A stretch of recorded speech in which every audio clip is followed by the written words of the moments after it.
बिस्मिल्लाहिर्रहमानिर्रहीम। हमने पिछले 2 लेक्चर में जो भी पढ़ा उसका जो ताल्लुक है आज हमारा वो एसएलओ है जो किताब में है, जो करिकुलम में है। और वो एसएलओ क्या है? Express derived units is product और कोशेंट। प्रोडक्ट आप सबको पता है मल्टीप्लिकेशन को कहते हैं और कोशेंट किसको कहते हैं? पावर को कहते हैं। ऑफ एसआई बेस यूनिट मतलब क्या है? हमने डिराइव्ड यूनिट्स को बेस यूनिट के प्रोडक्ट में या कोशेंट में शो करना है। यह है हमारा आज का जो है ऑब्जेक्टिव स्टूडेंट लर्निंग आउटकम। आप सबसे ये डिटेल में डिस्कशन हो चुकी है कि मेजरमेंट का मतलब क्या है? Comparison of an unknown quantity with a known quantity. मिसालें आपके साथ हमने डिस्कस की थी। और फिर नोन क्वांटिटीज में भी हमने क्या कहा था कि मेजरमेंट जरूरी है। एस्टिमेशन जो है ठीक चीज है लेकिन वो सिर्फ टेम्परेरी काम चलाने के लिए। और अगर आप कुछ एक्यूरेसी चाहते हैं और फ्यूचर प्लानिंग करना चाह रहे हैं कि आया इस बच्चे की हाइट सही बढ़ रही है, टाइम के साथ वजन सही बढ़ रहा है, घट रहा है, क्या हो रहा है, अगर इस तरह की चीजें प्लान करनी है तो उसके लिए मेजरमेंट जरूरी है। ये हम डिस्कस कर चुके हैं। और इसकी मदद से, इस मेजरमेंट की मदद से हम क्या क्या कर सकते हैं? साइंटिफिक एक्यूरेसी हासिल कर सकते हैं, एनालिसिस कर सकते हैं, quantitative description of physical quantity कह सकते हैं। ये नहीं कि ये ज्यादा है, ये कम है, ये चीज नहीं चलती। आज जो मैं आपको ले जा रहा हूं कि नॉन स्टैंडर्ड यूनिट से हम निकल गए हैं और हमने परसों क्लियरली कह दिया था कि हमें कोई स्टैंडर्ड सिस्टम चाहिए। और वो स्टैंडर्ड सिस्टम मुख्तलिफ स्टेप्स में आया, जिसमें हमने पहले मैट्रिक सिस्टम की बात की जो कि फ्रेंच रिवॉल्यूशन के बाद आया था। लेकिन ये भी फ्रेंच में एक था, एक किस्म का सिस्टम था, और इंग्लैंड में दूसरे किस्म का सिस्टम था। इसको खत्म करने के लिए फिर पोस्ट वर्ल्ड वार 2 यानी वो वर्ल्ड वार 2 के बाद एक कॉन्फ्रेंस हुई जिसका नाम था क्या? 11 general conference on weight and measurement. और उसमें उन्होंने एक नया सिस्टम दिया जिसका नाम इंटरनेशनल सिस्टम है। इसके बाद हम किसी दूसरे सिस्टम की बात नहीं करेंगे। जब भी दूसरा सिस्टम आएगा हम कोशिश करेंगे कि उसको इंटरनेशनल सिस्टम के टर्म में कन्वर्ट कर ले। आज जो हम बात करना चाह रहे हैं ये सिस्टम इंटरनेशनल की वो यूनिट्स और क्वांटिटीज है जिसको सिस्टम इंटरनेशनल ने क्या कहा? बुनियादी, बेस बुनियाद को कहते हैं, जिसको सिस्टम इंटरनेशनल ने बुनियादी फिजिकल क्वांटिटीज का और इसके यूनिट्स को बेस यूनिट्स कहा। और ये आप लोग मैट्रिक में पढ़ चुके हैं। लेकिन क्या आप लोगों ने इस पे सोचा है कि मैं अपने अंदर तो क्लियर हूं कि आया ये बेस यूनिट जो सेलेक्ट किया गया है ये ठीक है? मैं आपको एक मिसाल देता हूं। लेंथ और एरिया, इसमें से रेयान कौन सा फंडामेंटल है? फंडामेंटल का मतलब यह होता है जिसके बगैर गुजारा नहीं होता। और डिराइव्ड वो होता है जो फंडामेंटल को मिला के हम हासिल करते हैं। रेयान आपका क्या ख्याल है? लेंथ फंडामेंटल है? लेंथ फंडामेंटल है या नहीं? मुकर लेंथ फंडामेंटल है या एरिया फंडामेंटल है? रेहान बता सकते हो? माइक अनम्यूट कर लो रेहान। क्यों म्यूट? रेहान आवाज नहीं आ रही आपकी। ओके, मैं ये बताना चाह रहा हूं कि एरिया जो है, एरिया और लेंथ में क्या ताल्लुक है। अगर मेरे पास एक स्क्वायर है, अगर मेरे पास एक स्क्वायर है तो आप सबको पता है कि स्क्वायर का एरिया किसके बराबर होता है? लेंथ इंटू लेंथ, यानी लेंथ स्क्वायर। अगर मैं कहूं कि एरिया फंडामेंटल है यानी बेस है, तो क्या मैं लेंथ स्क्वायर के एरिया से लेंथ निकाल नहीं सकता? मैं निकाल सकता हूं, क्योंकि लेंथ ऑफ अ स्क्वायर आपको पता है एरिया के अंडर रूट। मेरे पास एरिया लेंथ इंटू लेंथ यानी लेंथ स्क्वायर है। अगर मैं लेंथ निकालना चाह रहा हूं तो मुझे क्या करना पड़ेगा? Area is equal to L square, दोनों साइडों का अंडर रूट ले लूं तो मेरे पास लेंथ किसके बराबर हो जाएगा? अंडर रूट ऑफ एरिया के बराबर हो जाएगा। तो मैं बड़े आराम से स्क्वायर के लेंथ को निकाल सकता हूं। तो मैं एरिया को बेस क्यों ना कहूं? यहां पे तो अगर मुझे एरिया मालूम है तो मैं लेंथ निकाल सकता हूं। इसका मतलब है एरिया बेस हो गया और लेंथ जो है डिराइव्ड हो गया। लेकिन अगर मैं आगे अगले स्टेप पे चला जाऊं, इंस्टेड ऑफ स्क्वायर अगर ये रेक्टेंगल है तो रेक्टेंगल में फिर मेरा ये मसला हल नहीं होता, क्योंकि रेक्टेंगल में क्या होता है आप सबको पता है कि रेक्टेंगल में एरिया ऑफ रेक्टेंगल किसके बराबर होता है? लेंथ इंटू विड्थ के बराबर होता है, लेंथ इंटू लेंथ के बराबर नहीं होता। और यहां से मैं ये नहीं निकाल सकता कि length of a rectangle is equal to under root of the area of the rectangle. ये गलत हो जाता है। मेरा कहने का मतलब यह है कि मैं एरिया को अगर बेस लूं, अगर एरिया को बेस क्वांटिटी लूं या फंडामेंटल क्वांटिटी लूं और मैं चाहूं कि मैं हर जगह पे एरिया से लेंथ निकाल लूं तो कुछ जगहों में तो निकल आता है लेकिन कुछ जगहों में नहीं निकलता। स्क्वायर में निकल आता है, रेक्टेंगल में नहीं निकलता। इसी तरह अगर मैं वॉल्यूम की बात करूं, मैं वॉल्यूम की बात करूं, ये देखें, वॉल्यूम की तरफ आ जाए। अब मुझे बताएं कि आया वॉल्यूम को फंडामेंटल लूं? एरिया तो हमने साबित कर लिया कि एरिया को फंडामेंटल नहीं ले सकते। अगर मैं वॉल्यूम को फंडामेंटल लूं, आया वॉल्यूम से मैं लेंथ निकाल सकता हूं? हां, एक सूरत में निकाल सकता हूं। कौन सा? अगर ये क्यूब है तो आपको पता है length into width into height, क्योंकि क्यूब की लेंथ विड्थ हाइट बराबर होती है। और आपका वॉल्यूम बराबर हो जाएगा एल क्यूब के। और मैं क्यूबिक रूट लेके इससे लेंथ निकाल सकता हूं। लेंथ बराबर हो जाएगा वॉल्यूम का क्यूबिक रूट। लेकिन अगर ये क्यूब नहीं है, अगर इसकी लेंथ विड्थ हाइट मुख्तलिफ है, तो फिर मैं फंस जाऊंगा, फिर यह फार्मूला इस्तेमाल नहीं हो सकता। इसी तरह अगर मैं सिलेंडर ले लूं, इस सिलेंडर को देखें, अगर मैं सिलेंडर को लूं तो सिलेंडर में भी यह फार्मूला फेल हो जाता है, क्योंकि सिलेंडर का जो एरिया है वो किसके बराबर होता है? पाई आर स्क्वायर एल। अगर मुझे ये वॉल्यूम मालूम है तो आया मैं यहां से लेंथ निकाल सकता हूं? नहीं, क्योंकि ये भी लेंथ है और ये भी लेंथ है। मेरे कहने का मतलब यह है, रेहान इस बात को समझे कि मैं जो भी कर लूं मेरी लेंथ से जान नहीं छूटती। एरिया में भी ख्वाह वो स्क्वायर हो तो एल इंटू एल है, ख्वाह वो रेक्टेंगल हो तो एल इंटू विड्थ है। तो विड्थ भी क्या चीज है? विड्थ भी तो एक लेंथ ही है, विड्थ भी तो एक लेंथ ही है, विड्थ भी कोई और चीज तो नहीं है। अगर मैं आपको बता दूं ये विड्थ और लेंथ क्या होती है, अगर मेरे पास रेक्टेंगल यू है तो इसको हम लेंथ कहते हैं, इसको विड्थ करते हैं।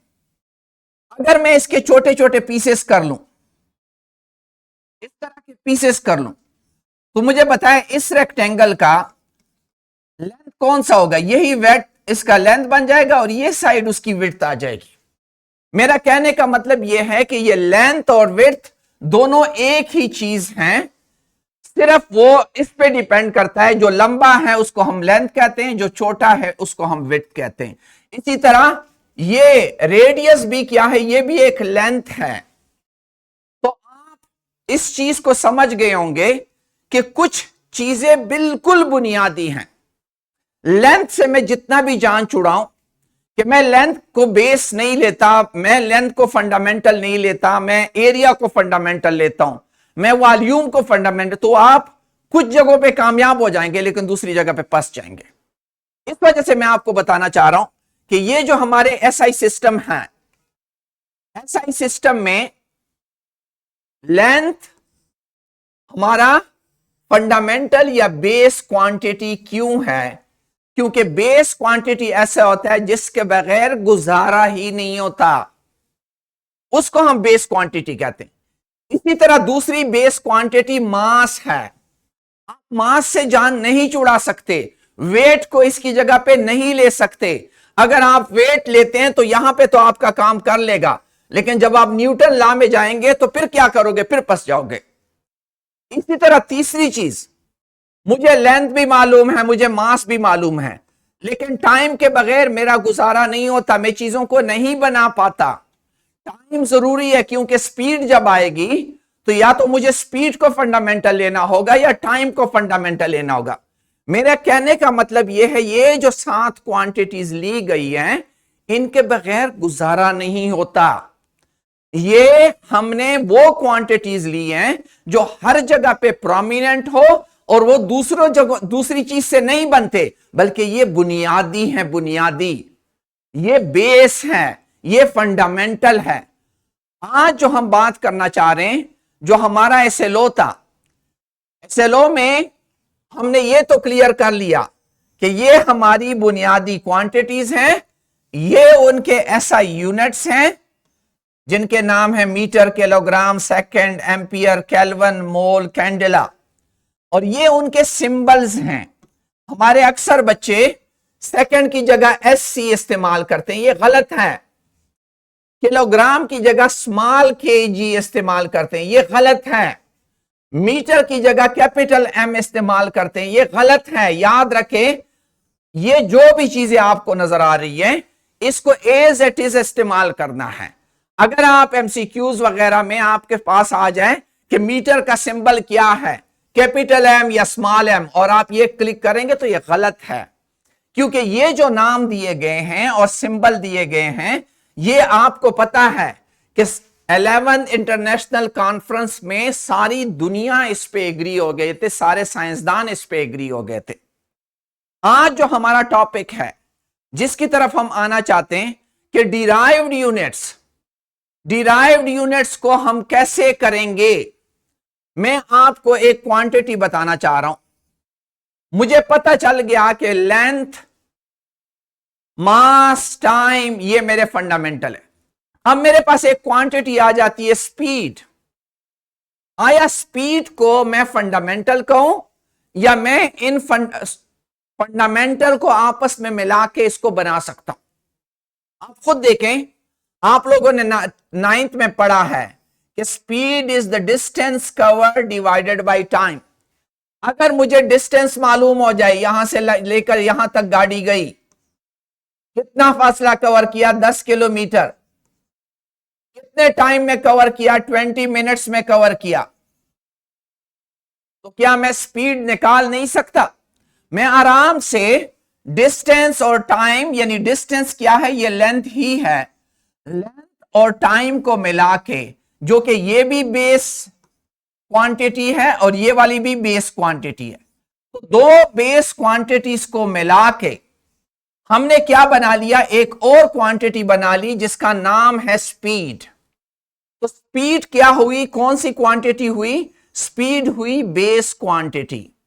और इसकी जो यूनिट होगी, उस यूनिट को भी हम इसी सूरत में लिखेंगे। क्या होगा? आपको पता है कि लेंथ की यूनिट क्या है? मीटर है एसआई सिस्टम में, और टाइम की यूनिट सेकंड है। तो आपके स्पीड की यूनिट क्या बन गई? Metre divided by second. लेकिन इसके प्रॉपर लिखने का तरीका क्या है? Metre second -1। सेकंड को नीचे से जब हम ऊपर उठाते हैं तो सेकंड -1 होता है। यहां मीटर पे भी 1 है, लेकिन वो लिखते नहीं है। तो आपने देखें, ये एक फंडामेंटल यूनिट है, ये भी एक फंडामेंटल यूनिट है, दोनों बेस यूनिट्स है। दोनों बेस यूनिट के दरमियान जरब है कि नहीं है, और इसके पावर में आपने इसको लिखा कि नहीं लिखा। आप अपना एसएलओ याद करें, हमारा एसएलओ क्या था, बिल्कुल क्लियर था कि आज हम क्या करना चाह रहे हैं।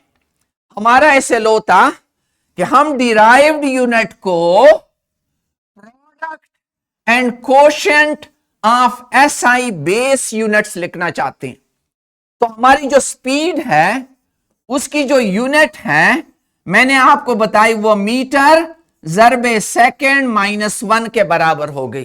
तो हमने बेस यूनिट को as a product of fundamental units के पावर यानी कोशेंट के बराबर तरीके से लिखी। ये हमारा एसएलओ है जिसमें हमने सबको बनाना है। मैंने आपको एक मिसाल दे दी, अब आप एक और मिसालें लें। मैं यहां पे अगर वॉल्यूम की मिसाल ले लूं, ये वाली देखें, ये वॉल्यूम ऑफ ए सिलेंडर है, तो वॉल्यूम में ये कैसे आएगा, आपके पास आ गया पाई r² L। जरा इसका देखें, पाई तो आपको पता है इसकी कोई यूनिट नहीं होती, आर क्या है, ये भी लेंथ है, तो ये मीटर स्क्वायर हुआ, ज़रबे लेंथ की यूनिट क्या हो गई, metre raise to the power 1 हुई। तो तीनों मिलके क्या बना, मीटर 2 + 1 = मीटर क्यूब। तो हमने वॉल्यूम की यूनिट को फंडामेंटल यूनिट के पावर में लिखा। आप जिस चीज को भी लेंगे, अब आप गौर करें, मैं आपके सामने मुख्तलिफ फिजिकल क्वांटिटीज, कौन सी वाली, डिराइव्ड क्वांटिटीज बताना चाह रहा हूं, और उसको हमने लिखना है जैसे आपका फोर्स है। फोर्स आप सबको पता है, सबसे पहले फोर्स हम लिखते हैं न्यूटन सेकंड लॉ के मुताबिक ma। Force is equal to ma। कौन कह रहा है स्पीकर इज ऑफ? अच्छा, force is equal to ma। अब आपको पता है, मैं पहले a को तकसीम करूंगा। आपको a का पता है कि एक्सेलरेशन बराबर होती है वेलोसिटी डिवाइड बाय टाइम, और वेलोसिटी खुद किसके बराबर होती है, distance divided by time, divided by time. तो मेरे पास एक्सेलरेशन किसके बराबर हुई, distance divided by time square. जब इसको मैं यूनिट में तब्दील करता हूं तो डिस्टेंस की यूनिट मीटर है और इसकी यूनिट क्या है, सेकंड स्क्वायर। ये मैंने एक्सेलरेशन की मालूम कर ली। इस फार्मूले में वैल्यू डालें, फोर्स की यूनिट क्या होगी, मास की यूनिट होती है, आपको पता है केजी। मैंने कहा था के को कैपिटल रखना जरूरी है, केजी, और एक्सेलरेशन की यूनिट क्या है, ज़रब मीटर पर सेकंड स्क्वायर। लेकिन सही तरीका लिखने का क्या है, केजी मीटर और सेकंड स्क्वायर जब ऊपर जाएगा तो second raise to the power -2। ये आपने क्या किया, ये तीनों कौन सी यूनिट्स हैं रेहान, ये तीनों कौन सी यूनिट्स हैं, केजी, मीटर और सेकंड, तीनों कौन सी यूनिट्स हैं। रेहान आपका स्पीकर आज काम नहीं कर रहा मेरे ख्याल में। ओके, हमारी आवाज जा रही है, अच्छा।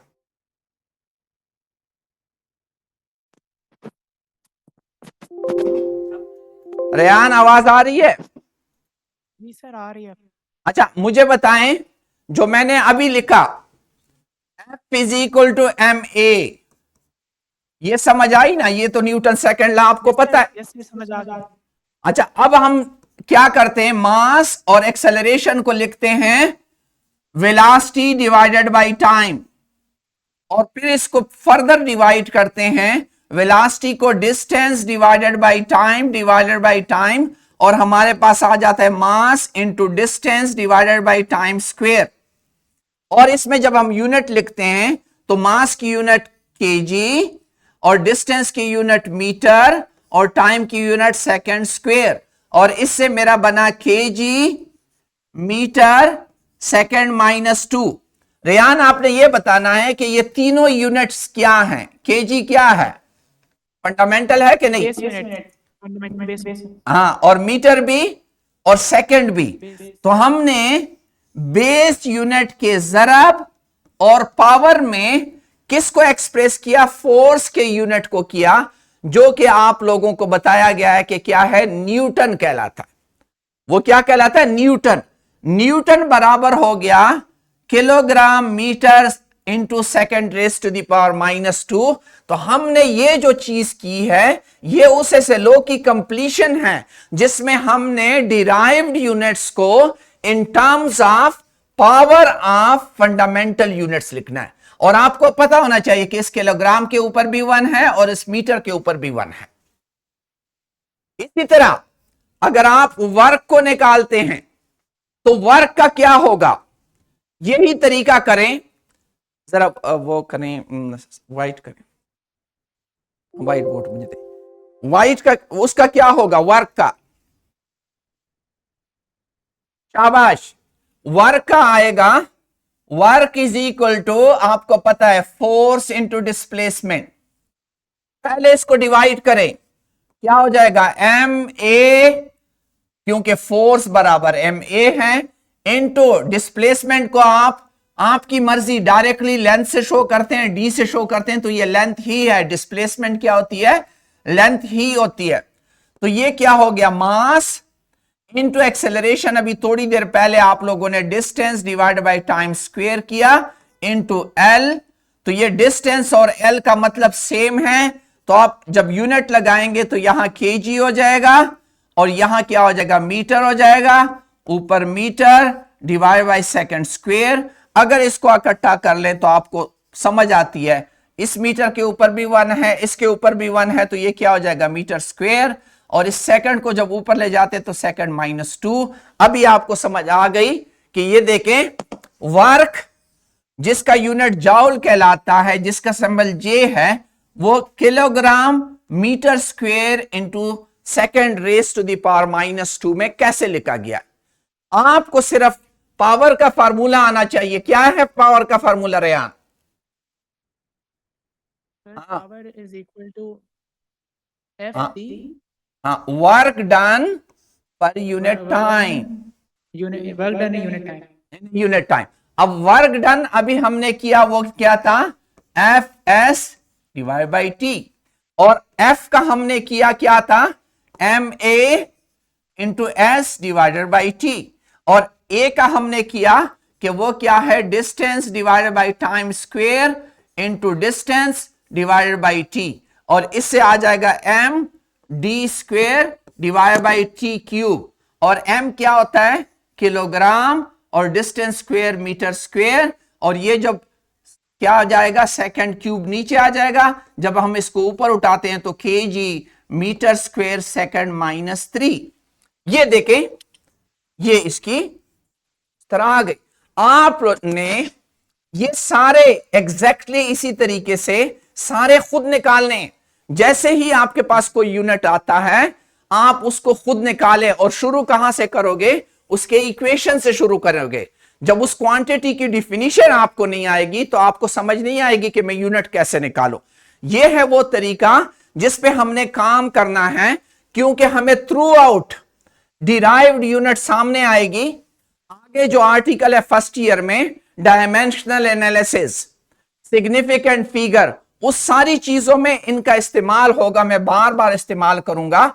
आप लोगों ने अभी से इस पे प्रैक्टिस कर लेनी है कि कैसे निकालना है, क्या तरीका है निकालने का, क्या तरीका होगा। मैं आपको एक चीज यहां पे बता दूं, देखें, ये तो रेयान समझ आ रही है? ए इंटू एस, ए इंटू एस क्या है? ये वाइट करें। Sir, ampere into second. Exactly, ampere into second.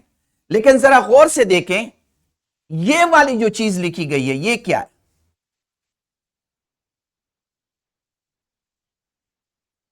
नजर आ रही है? जे, No, sir, visible नहीं है. हाँ एग्जैक्टली, ये गलत है। ये जे क्या है? जे तो जाउल है।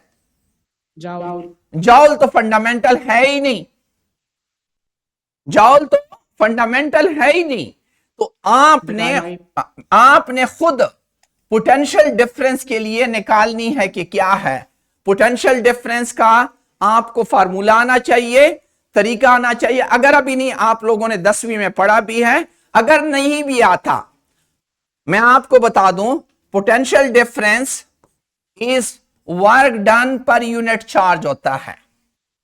Work done per unit charge इस तरीके से जब आप निकालेंगे, उसने उसको दूसरी तरफ ले गया, लेकिन आपने खुद देखना है कि पोटेंशियल डिफरेंस कैसे आता है, किस तरीके से आता है। मैं आपको अभी थोड़ा सा एमसीक्यूज करवाता हूं, आप उन एमसीक्यूज को देखें, जरा उसकी तरफ आए।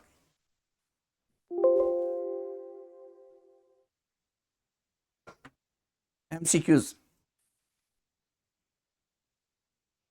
ये वाला नहीं, नेक्स्ट दूसरा वाला।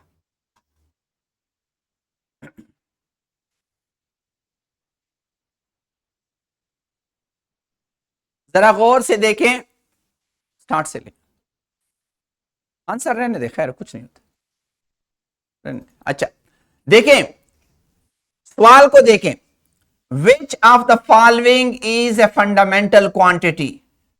स्पीड, आया रेयान स्पीड फंडामेंटल है? No, sir. Area? Distance divided by time. Exactly. Area? No. No. Length? Length. Yes, ठीक है, length is the fundamental. What is the SI unit for mass?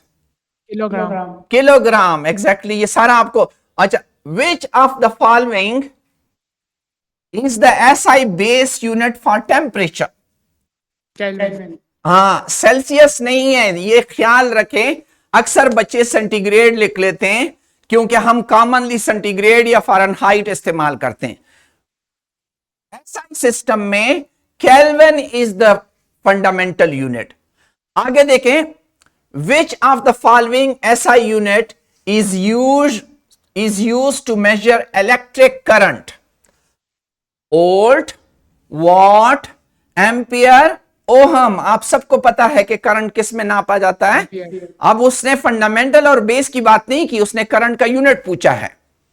नीचे आए, अब हम डिराइव्ड क्वांटिटीज की बात करते हैं। विच of the following is a derived quantity?